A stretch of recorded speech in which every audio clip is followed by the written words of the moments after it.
என்னடா சாப்பிடு சாப்பிடு. பொரியெல்லாம் இப்படிதான் சீச்சு சீச்சு எப்படி வச்சிருக்கா பாருங்க.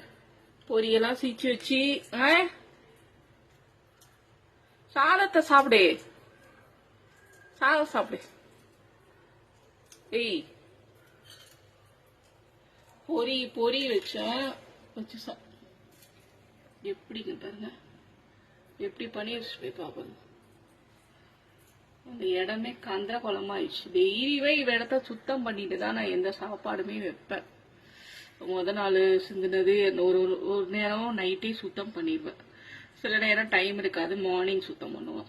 சுத்தம் பண்ணிட்டு பேப்பர்லாம் நல்லா கிளியர் பண்ணிட்டு தான் அவங்க இடத்துல மறுபடியும் சாப்பாடு வைப்பேன். ஆனா திருப்பி எப்படி கந்திர குளம் பண்ணி வச்சு போய் பாப்பாரு.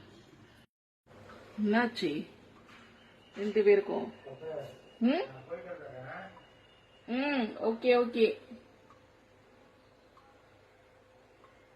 நானா கூட்டை போட்டு நல்லா சாதத்தை போட்டு பிசைஞ்சு வைப்பேன். இன்னைக்கு என் ஹஸ்பண்ட் சாதத்தை மட்டும் வச்சுட்டு நடுப்புற கூட்டை ஊத்தி வச்சுட்டாரு. அது ஒழுங்கா சீச்சு சீச்சு சாப்பிட்டு வச்சுச்சு. நான் பிசைஞ்சு வச்சேன்னா எல்லாரும் காலி பண்ணிட்டு தூங்கலாம்.